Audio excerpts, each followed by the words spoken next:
विद्यार्थी मित्रांनो नमस्कार. मागच्या काही तासिकांमध्ये आपण विभाज्य आणि विभाजक यांच्याविषयी माहिती घेतली.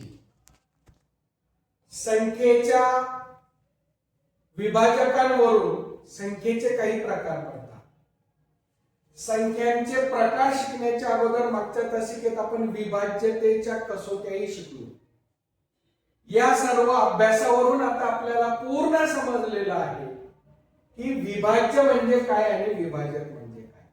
जेव्हा आपण कोणताही भागाकार करतो तेव्हा त्या भागाकारात जेव्हा बाकी शून्य येते तेव्हा त्या भागाकारातला जो भाजक असतो त्यालाच आपण त्या संख्येचा विभाजक असे म्हणतो. तर भागाकारातला जो भाज्य असतो तोच त्या संख्येचा विभाज्य असतो. आता विभाजकांवरून संख्यांचे काही प्रकार पडतात. मूळ संख्या आणि संयुक्त संख्या, prime number and composite numbers. एक तक्ता या ठिकाणी मी लिहिलेला आहे बघा. संख्या आणि त्या संख्येचे विभाजक, नंबर्स अँड फॅक्टर्स. दोन ही संख्या घेऊ आपण पहिले. मग दोनचे विभाजक कोणते कोणते आहे? दोनला निश्चय विभाग कोणत्या संख्यांनी जातो? तर एक दोन दोन म्हणजे दोनला फक्त एकने आणि दोनने निश्चय विभाग जातो. म्हणजे दोनचे विभाजक एक आणि दोन आहे. दुसरी संख्या तीन. तीनला कोणत्या संख्यांनी निश्चय विभाग जाईल? एक आणि तीन. तीन एक तीन. चारला कोणत्या संख्यांनी निश्चय विभाग जाईल? एकने, दोनने आणि चारने. चार एक चार, बे दुने चार म्हणजे चारचे विभाजक आहेत एक, दोन आणि चार. पाच. पाचला कोणत्या संख्यांनी निश्चय विभाग जाईल? एक आणि पाच. पाच एक पाच. सहाला कोणत्या संख्यांनी निश्चय विभाग जाईल?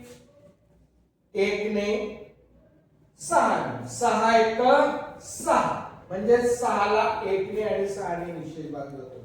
त्याशिवाय बेत्रिक सहा किंवा तीन दुने सहा म्हणजे दोनने आणि तीनने निश्चय विभाग जातो. म्हणजे सहाचे एक, दोन, तीन आणि सहा हे विभाजक आहे. सात. सात एक सात. सातला फक्त एक आणि सातने निश्चय विभाग जाईल म्हणून सातचे विभाजक एक आणि सात. आठ. आठला एक आणि आठ शिवाय बे चौक आठ, चार दुने आठ, एक, दोन, चार, आठ या सर्व संख्यांनी आठला निश्चय विभाग जातो म्हणून हे सर्व आठचे विभाजक आहेत. नऊ. एक आणि नऊ शिवाय नऊ एक नऊ, तीन त्रिक नऊ म्हणजे तीन ने तीनचा भाग जातो बाकी शून्य येते. एक, तीन, नऊ हे नऊचे विभाजक आहेत. तसेच दहा. दहा एक दहा.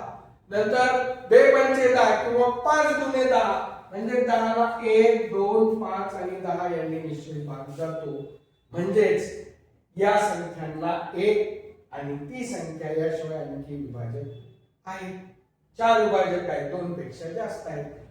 यावरूनच आपल्या लक्षात येतं की ज्या मूळ संख्या आहेत दोन, तीन, पाच आणि सात या 10 पैकी आणखी खूप साऱ्या संख्या आहेत. संयुक्त खूप आहेत, मूळ आहेत. आपण या तक्त्यातल्या या चार संख्या जर पाहिल्या तर दोनचे विभाजक एक आणि दोन दोनच आहेत म्हणजे एक आणि ती स्वतः ती संख्या.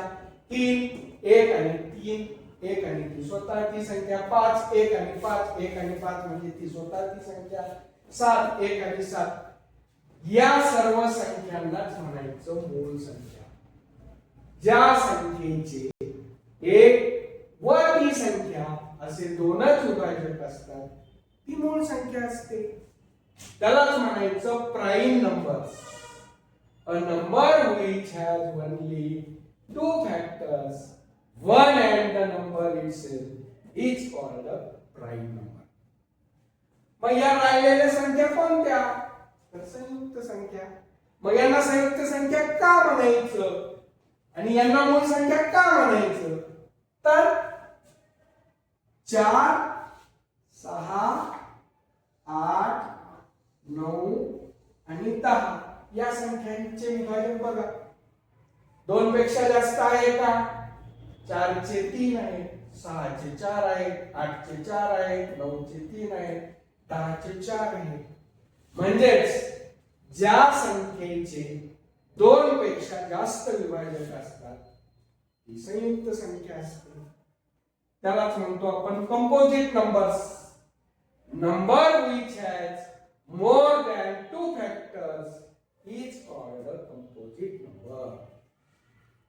2 पेक्षा जास्त विभाजक ज्या ज्या संख्यांचे असतात त्या सर्व संयुक्त संख्या, आणि 1 व ती संख्या स्वतः असे 2च विभाजक ज्या ज्या संख्यांचे असतात ती मूळ संख्या. मग आता 1 ही संख्या बघा, 1 या संख्येचा आपण विचार करू. 1 या संख्येला कोणकोणत्या संख्यांनी निश्चित भाग जाईल? 1 1 1, म्हणजे 1 ला फक्त 1 नेच भाग जातो. मग 1 ही संख्या मूळ संख्या होईल का? प्राईम नंबर होईल का? मग 1 ही संख्या संयुक्त संख्या होईल का? कंपोजिट नंबर्स होईल का? उत्तर आहे नाही. मग 1 ला काय म्हणायचं? कोणती संख्या म्हणायचं? तर 1 ही संख्या संयुक्तही नाही आणि मूळही नाही. म्हणजे तिला संयुक्तही म्हणता येत नाही आणि मूळही म्हणता येत नाही. 1 is a number which is neither prime nor composite.